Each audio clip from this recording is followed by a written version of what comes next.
All right, welcome. Welcome, welcome. There you all are. Okay, say hey in the chat. Where are you watching from? Is this your first time? Welcome, welcome. Make sure that goes away. There we go. Okay, we don't need an echo. All right, hey Christine, hey Lori in Tucson. All right, let me get myself set up. We're going to get started. I'm going to answer any questions that you have today. You can be a fly on the wall or you can participate as much as you would like. If you want to get coached, I will coach you. If you want to just watch, that's okay too. There we go. Hopefully. All right. Perfect. And I think we're live on YouTube. Hopefully that's all working. Excellent. All right. If we've never met before, I'm Krista St-Germain. I'm glad you are here. This is Ask Krista Anything. I do these free public coaching calls once a month, and my goal is just to help you as much as I can. I remember what it was like to be a widow, especially a new widow, and feeling like I couldn't find tools that helped and I couldn't find accurate information. And what I thought I knew about grief just didn't seem to be applying to my experience at all. And I don't want that experience for you. I want your experience of grief to be easier than my experience of grief was. So once a month, I hold these free coaching calls, and I will just ask or answer as many questions as we have time for and coach as many people as want coaching. So you'll notice in your little Zoom screen, there's the chat feature, but there's also a Q&A feature. So if you put in the chat, everybody can see it. If you type in the Q&A, then only I can see it. So if you'd like to ask a question anonymously, you can do that in the Q&A. And that's the best place to ask your questions. Let me see. Okay, we got Tempe, New York, Wisconsin, Seattle. Yay, another Kansas. Hey, Megan. I don't know which direction I'm waving to you at, but nice to see another Kansas, Texas, Pennsylvania. Okay, Florida, South Carolina. Excellent. Then the other thing we can do is I can actually coach you live. And so what we do for that is that you click on the raise hand button in Zoom and I will see it. And that tells me that you want to come on camera. And even if you keep your camera off, that's fine. But you actually want to be promoted so that I can hear you and we can have a conversation. And I'm happy to help with whatever. So what I specialize in, I shouldn't say that. I always say I have favorites, but it's kind of like whatever I'm doing seems to be my favorite. So two main areas where I love helping women. So one is in early grief.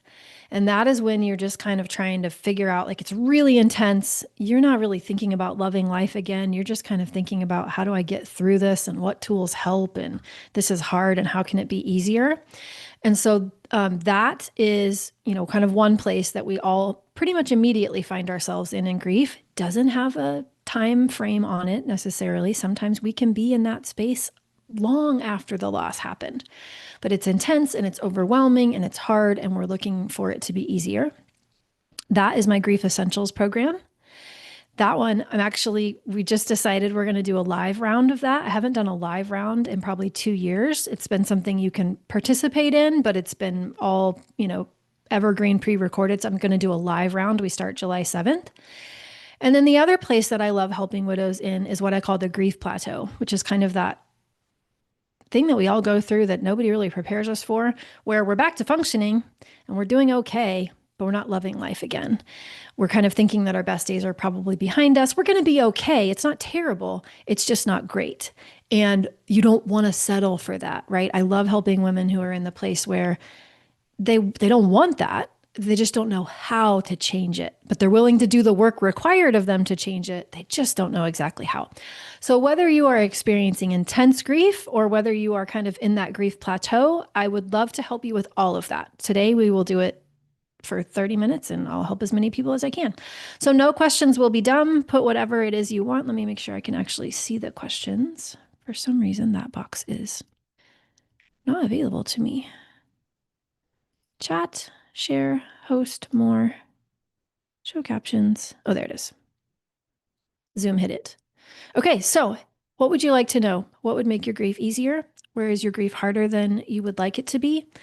Where is it that you are struggling to genuinely love your life again?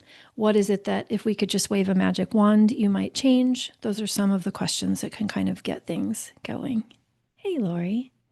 Nice to see you. It's always nice to see names that I recognize. Also, while you are doing that, I will tell you that if you have not been listening to the Widowed Mom podcast, I just recorded next week's episode, and I think it was 370. So there's 370 episodes of the podcast available for you. So if you don't know about that, it is there for you. Always free. You can go to coachingwithkrista.com and click on the podcast tab. They're all right there. You can also find most of them on YouTube, some with video, some without. The older ones don't have video, and any podcast app that you listen to.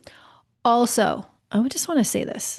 I'm going to get on a soapbox for a second while you all are deciding what questions you want to ask. Been hearing a lot lately of the podcast is so good, and I'm just going to listen to the podcast. And I love that I have a podcast that you love, and I'm very proud of the podcast. I put a lot of effort into it.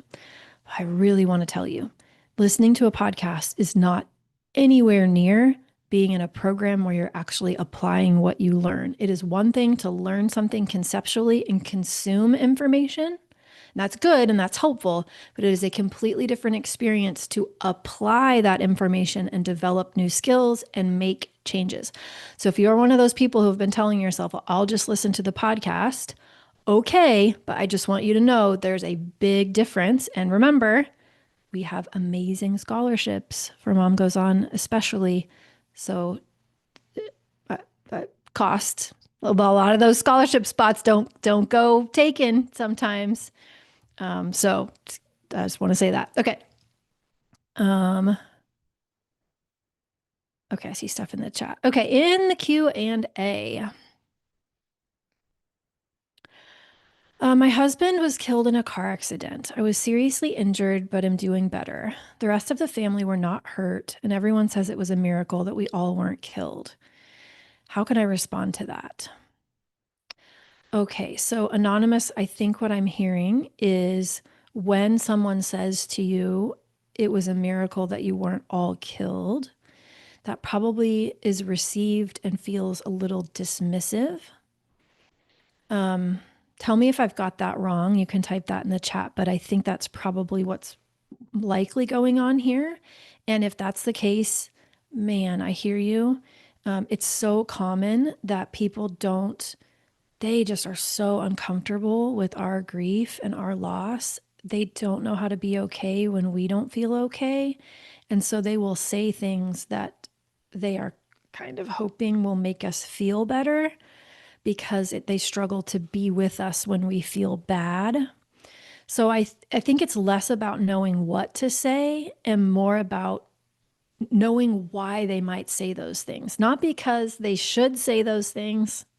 I wish they didn't, but because it's not your problem to solve, right? Recognize that what they're saying is simply a sign of their discomfort with your grief, and you are not responsible for their discomfort with your grief. Jamie, being the speed demon she is, just posted a link to a podcast episode called When People Don't Understand. That's an episode of the Widowed Mom podcast that you are welcome to listen to, that you might help. Also, the one on awkward conversations. But the biggest thing is, okay, I see their comment as a sign that they are uncomfortable with my discomfort. And their answer to that is to try to solve it by saying something that actually doesn't help it. This is not something that can be solved. And from that place, then you can decide how you want to say what you want to say. And it might depend on the relationship that you have with that person, the level of openness that you would like to offer that person, the frequency with which you will be interacting with them. So if it's, someone just, you don't really know them, you're not really going to interact with them, or you don't particularly care about the quality of your interactions with them, you just kind of want to get it over with it. You might say something completely different, thank you. All right. Like, I'm not even going to go there with you. If it's somebody who you are closer to, or who you want them to understand what you are experiencing a little bit more so that they can do a better job of supporting you, then you might be a little bit more honest. yes, I am glad that we weren't all killed. And also, you don't need to solve my grief, right? Can you just be with me in this? This is really hard, and I just want you to be with me. I don't really want you to try to talk me into gratitude or talk me out of how I feel. I just would appreciate it if you could just be with me as I feel it. Something like that. All the things that people say, isn't it? Okay. And if I got that wrong, Anonymous, let me know. Okay. I can't tell if that's the same person or another person because that person has a name. But yeah, it says it's dismissive. They want me to be gratified. Yeah. Also, depending on their faith tradition or what they have been taught, a lot of people are taught that gratitude is superior to sadness. It's superior. And some people are also taught that there's a binary, that we have to be one or the other. So you will hear this sometimes even at funeral services, that we can either be sad that they died or happy that they lived, as though we can only be one of those things, when the reality is that we can be both. The human experience is very much an and experience. I am sad that they died, and I'm grateful that we weren't all killed. Both things that are true. One is not superior to another, and I don't need anyone to talk me out of how I'm feeling to make themselves feel better. Suzanne's got another great episode for that. The writing reflex. Yes. Here's the other thing. I do love the podcast, but 370 episodes later, I have covered a lot of ground, and it can be a little much, which is nice in that there's a lot of helpful content out there, but also not the straightest path to getting yourself where you want to go. Coaching is the straightest path to getting yourself where you want to go. All right, what else is on your mind? Are your fingers typing furiously? If there's any podcast episodes that someone would like me to do, you might also let me know that. Yeah. I see in the chat says I'm 4 months in and I'm so lost. If you have any more specific questions about the flavor of loss that you are experiencing, I'm happy to help with that. But otherwise, I'll just say yes. It's a common feeling to feel lost. That's part of what helps.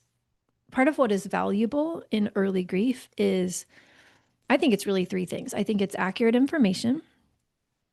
And by that, I mean, most of us only heard about the 5 stages of grief. So that's our only frame of reference. And you can pretty quickly get into a grief experience after your person dies and realize, oh, this isn't actually the experience I'm having, and this isn't actually helping me at all.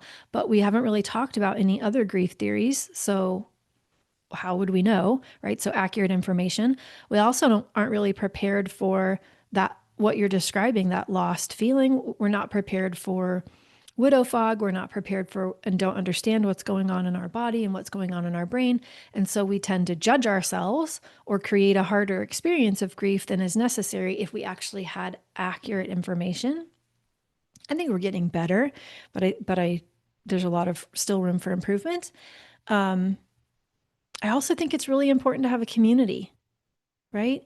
Even if you never speak in that community, but you just surround yourself with other widows who understand and who are also forward focused, who are not just playing the pity card all the time, but who actually want to figure out tools that they can use that help themselves have an easier experience of grief and ultimately want to keep on living, even if it's hard and even if they have some guilt around that, but they are your people. You got to find your people. And then I think you need tools. I think there are tools out there. Some of them are more helpful than others. And I think the right tools at the right time make grief a lot easier. So those are the things that I have learned. Accurate information, the right tools, and community. And this is coming from an introvert, by the way, who did not want to talk about grief at all in the beginning, other than with my therapist. I didn't want to talk about it at all. If I could go back in time, I would have looked harder for a community. Okay, Terry, even though I'm close to my family and friends and I'm pretty social, but I still feel the loneliness of not having my person here. Any good advice on this? Okay. This is actually the topic of Monday's podcast. Not that I haven't talked about it before, but loneliness is such a common issue, Terry, that it's exactly what I just recorded a podcast about. So Okay, loneliness, normal, right? Of course, of course, of course. So what can be really helpful is if we name what we're feeling and we normalize it straight out of the gate. Not because we're going to feel it forever, not because it means that like it's always going to be that way, but because it is what is in our experience now. So I notice that I feel lonely, and that makes a lot of sense to me. My person died. He's not here. They're not here. I don't have them to talk to. I miss their guidance. I miss their conversation. I miss the intimacy. I miss it. It makes a lot of sense. So we're never wrong for the amount of loneliness that we feel, for the duration that that loneliness lasts, for how long it's been since they've died, right? We name it, we normalize it. Then we want to look at, okay, if I want to have a different experience, not that I'm wrong, because I'm having this particular experience, I'm feeling lonely, but if I want to have a different experience, and it's not coming from a should, it's genuinely something that I want, then I need to consider, what is it that I'm believing? The facts are that they died. That's true. The fact might be I'm the only one in the house right now. I'm the only human in the house. That might be a fact. Those things are true. But those things don't create loneliness. The interpretation of the fact, the story our brain offers us. Another way to say that is the thought that we're having is what creates loneliness. And we know this to be true because we have all been in situations where we are in a room full of people and we feel lonely, or we are by ourselves and we feel connected. And if we remind ourselves, okay, emotions are caused by thoughts, right? There's what happens in the world. There's the thought my brain has about it, and that thought is what creates my feeling. If I want to change my feeling, I need to understand, what am I thinking that is creating my loneliness? Not because I'm wrong, but because it's the source of my loneliness. And that requires a lot of curiosity. So by that, I mean, like you might be, even as I'm saying this, you might be feeling some resistance to it. Totally okay, right? But it's like, wait a minute, okay. What am I thinking right now? What has my brain convinced me that's true, that might not actually be true, or that I might be able to find evidence for? Am I believing that no one understands me? Am I believing that no one is there for me, that I'll always be this way? What am I thinking about this circumstance where I am the only human in the house that is creating loneliness? So if it is Saturday night and you are on the couch, you're going to have a completely different experience if you're believing I'm lonely and there's no one to talk to, versus I have friends I can call on. Or, imagine a point in life where when you were alone, you actually were like, whew, this is exactly what I needed, was just to be by myself. Not that you should be thinking that, but that thoughts cause feelings. And so we want to look at the source of what we're thinking. And then we can change it, right? When we can look at the source of what we're feeling, which is our thought, we can identify the thought, then we can go through and actually change what we're thinking. Another thing we can do is to consider, okay, do I actually want to change any circumstances here, right? Maybe I am recognizing that I went through this loss experience and now the people that I'm spending time with aren't the people I want to spend time with anymore. Maybe I don't like how I feel with them. Maybe they are dismissive of me. Maybe they're, I'm seeing some sides of them that I didn't see before, and they're not actually who I want to spend time with. Okay, let's change that circumstance. Who do I want to spend time with? Right? We can change that circumstance. Maybe the answer is I want to put myself in different situations and explore different energies, different creativities, different social settings, things that maybe I have never let myself do before. Maybe we want to change that circumstance and put ourselves in a different place. Maybe we want to put ourselves in a community of widows or other people who are, going through a bereavement experience. So we want to look at, what is the source of the loneliness, not because we're wrong or bad, right? We can name it, normalize it. And then what am I thinking? I got curious enough to see, what am I thinking? And then if I want to change the way of thinking, I can. Ultimately, and the reason we got to do that is if we believe that the reason we feel lonely is because our person died, right? Then we don't ever have another option in the future because they can't undie, right? We can't bring them back. Or then our only other option is we have to date again. Well, that's not a great reason to date again. I don't think, even if you do decide that you eventually want to date again, solving loneliness is not a good reason, right? Because now we've got a dependency on that person. So what we want to know is, I can connect to myself no matter how I feel, I am always with myself. I am good company for myself. I take amazing care of myself. And I can also put myself in the situations that I would like to be in with other people. And ultimately, if I want another relationship, I created that one, so I can create another one too. Okay. What else we got? Oh, good. More podcast episodes. Yeah, Jamie, I was just working through this with the member within Mom Goes On. So common to struggle, and it doesn't have to be the new normal. 100% does not have to be the new normal. One of my married children notice if I don't spend enough time with their kids, but don't ask how I'm doing without their dad. It's been 8 years since my husband died.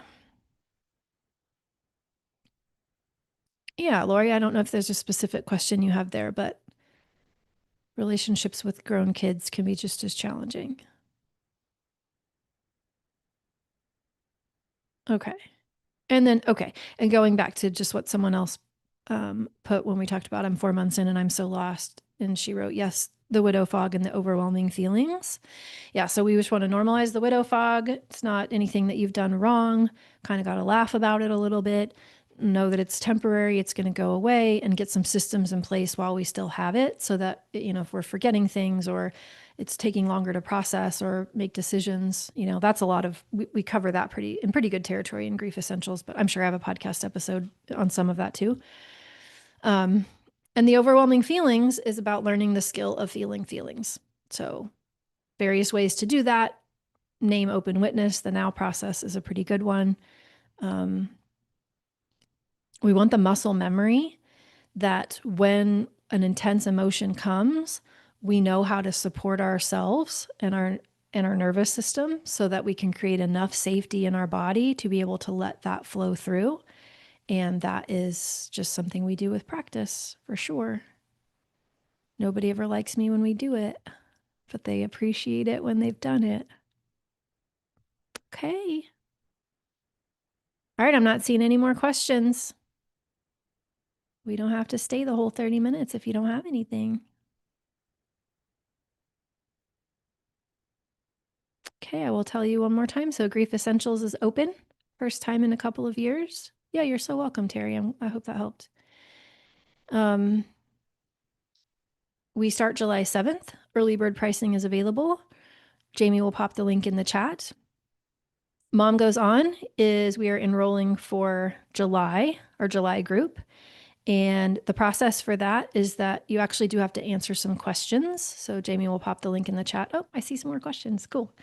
You actually do have to answer some questions so we can make sure that you're in the right place in grief and that program wouldn't overwhelm you. So you answer those questions, assuming you're in the right place, we'll send you a training. It's very valuable by itself, but it explains how Mom Goes On works and what we do in there. And then you can enroll if you like and join our small group in July. Okay, Christy asks, how do I tell people I'm not ready to date? Okay, I think there's a question under this question. And I'm wondering if it's something like, how do I tell people I'm not ready to date without hurting their feelings, or so that they will support me, or so that they understand. And what I want to offer is that part is not yours. How you tell people you're not ready to date is you say, I'm not ready to date.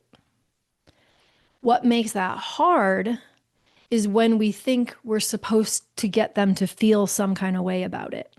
Like, how do I tell them that I'm not ready to date so that they'll support me is an unfair question, because you can't think their thoughts. Some people will support you and some people will not, right? How do I tell people I'm not ready to date so that they understand me? That is not your business. You can't do that. You can explain, the truth of what it's like to be where you are, but whether they understand it or not isn't up to you. It's up to them. And so, Christy, I would be looking for, what am I worried about here? Can I give people permission to have their own thoughts and feelings about my answer, which is I'm not ready to date? And then some people will approve and some people will not. And it doesn't really matter, because what matters is that I approve. I like my reasons for my choice, and that's all that I need. So I think that might be the question under your question. Okay, Wendy asks, how do we know when we're ready to date again? I want to, but I'm afraid. I lost my husband 7 years ago. I would love your advice and guidance on this subject. Today is my husband's birthday, and I'm sure he would want me to try. Okay. So, excuse me. First of all, when you think that you might be ready to date, just know that this is not a forever decision. All right. It totally makes so much sense that you would be afraid, right? Of course, you haven't done this in a long time. It's been 7 years since he died. You're a human. Humans are one of our deepest fears is rejection. It's like a survival thing, right? If we're so worried that we'll get rejected because our most primitive programming associates it with our survival. So it makes so much sense that you would be afraid. So we don't need you to not be afraid. We need you to be afraid and be able to support yourself so that the fear can be part of the experience as you date, because it will be. And we need to look at readiness as not on or off. We need to look at readiness as something that we can change at any time, right? So what is my goal? My goal is to get some information. My goal is to give it a shot and see what I can learn about my readiness or about myself. I would be thinking, instead of my goal is to find someone, my goal is to date until, whatever, then the next person is there, that we don't take it that seriously in the beginning, that my goal is just to put myself out there. Like it's a smaller, more up close goal. My goal is just to create a profile. My goal is to go on a first date and rip the Band-Aid off. My goal is to show myself that a date with another person is actually not something, even though it feels like it might kill me, won't kill me. I can actually do that and make it. And then you can just keep reassessing your readiness, right? It doesn't have to be I'm always ready or I'm never ready. It can be, am I ready enough to try the next thing? And then do that. So a couple of other places where I see people struggle. Sorry, it's like I swallowed a frog. And I don't think this is you, Wendy, probably because it's been 7 years and because you didn't write anything about trying to solve an emotional problem with dating. But we just want to be cautious that we understand that dating does not solve our problems. Dating does not solve loneliness. Dating does not solve happiness. Dating gives us a whole nother round of problems that we are just going to have to deal with, because that's the way of dating. And so if we're thinking about, I don't know how to be okay with myself or my life until I have a person, we want to slow down and probably do that work. Otherwise, we're going to find out in the hard way that that's not true. Whatever it is that we're thinking, we're just going to bring into a new relationship anyway. So if we're not thinking in ways that are supportive and kind to ourselves, if we don't have a good sense of self and a good sense of self-confidence, we could use dating as a way to expose those gaps, but we wouldn't want to use dating as a way to fix those gaps or as a, solve all. The grass seems like it might be greener, but we all know, even if the marriage was amazing, it was a whole lot of work. So we don't want to be approaching it as there's a hole and I'm trying to fill it. There's a missing piece and I'm trying to fill it. It's more like, okay, I love myself. I love my life. I'm good. I don't need this. And I would like it. And it would be fun. And I'd like to learn some things about myself. And I'm ready for the adventure. And I'm willing to feel some fear and bring it with me as I date. That's what I would be thinking about, Wendy. Okay, last question. Felina, in a recent podcast, you mentioned you changed your opinion from previous podcasts. Sorry, I don't remember what it was. Your view on something. Oh, this worries me because I'm going back to older podcasts and I fear being led astray. Did not mean to worry you. It's nothing that dramatic. But as with anything, right? I've been doing this since 2018. And as with any body of work, my opinions about some things change. So what ultimately matters with anything that I teach is that you never put me above you, right? You take what I offer and you put it through your own filter. And if it works for you, you take it. And if it doesn't work for you, you leave it and you trust yourself to be your own authority, right? We don't want gurus in this space. We don't want me on a pedestal and you needing, my truth to be yours. So it's just over time, I see things differently and I would teach them differently. If I could just get a do-over, there are some things that I would probably say differently. But you be the litmus test. You say, does this make sense to me? Do I want to do it in this way? Does this feel right to me? And if it does, take it. And if you're like, not quite, then don't, right? This is the same in whenever anybody coaches with me. This is sometimes I think why people don't want to coach is they think they're going to be told what to do. That is not what coaching is. When I'm on an Ask Krista Anything, and we're not really interacting, you're asking me questions and I'm giving you an answer. Which is very different than what coaching is. Coaching is about helping you come to your own conclusions. Coaching says, and I hope that you'll listen to the podcast cast through this filter too, is that you are the authority on your life. I don't know what's best for your life. You know what's best for your life.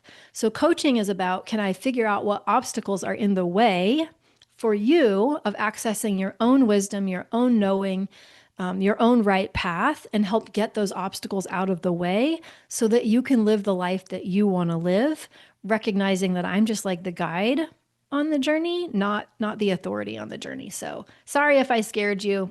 Don't take it too seriously. Just little things that I would probably teach differently than I did in the beginning.